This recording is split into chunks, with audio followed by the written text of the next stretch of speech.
Herbal tinctures, revered for their concentrated medicinal properties and fast-acting nature, offer a potent means of herbal remedy delivery.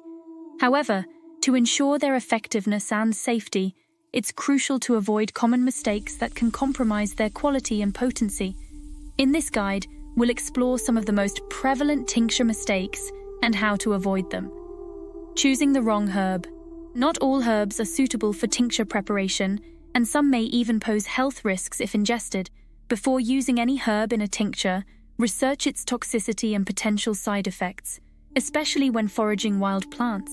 Not drying fresh herbs. Fresh herbs contain water and moisture, which can hinder the extraction process and result in a weaker tincture. Ensure optimal extraction by drying fresh herbs thoroughly before maceration. Wrong alcohol concentration. The alcohol concentration in a tincture is critical for extracting the herb's medicinal properties effectively. Follow recommended ratios for dried and fresh herbs to achieve the desired potency. Using poor alcohol choice. While vodka is a popular choice for tincture making, other spirits like rum, brandy, and gin can also serve as effective solvents. Consider the alcohol's suitability for specific plant forms and properties, not shaking the solution. Regularly shaking the tincture jar during the steeping process is essential for ensuring proper extraction and preventing herb degradation. Commit to shaking the jar daily to maximize potency. Not garbling. Removing debris and unwanted plant parts through garbling is crucial for enhancing the tincture's purity and efficacy. Focus on retaining the medicinal parts of the herb while discarding any non-essential components.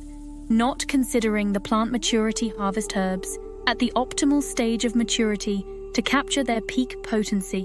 Timing is key, whether foraging wild plants or harvesting from your garden. Not cutting the herbs. Increase the herb's surface area by chopping it into pieces, facilitating better extraction and maximizing medicinal properties. Use scissors for delicate plants to preserve their integrity. Improper storage. Protect the tincture from degradation by storing it in a cool, dark place, away from sunlight and heat sources. Opt for amber-colored bottles to shield the contents from UV light and ensure long-term stability. In conclusion, by avoiding these common tincture mistakes and adopting best practices in preparation and storage, you can harness the full potential of herbal remedies and enjoy their benefits safely and effectively. Happy tincture making!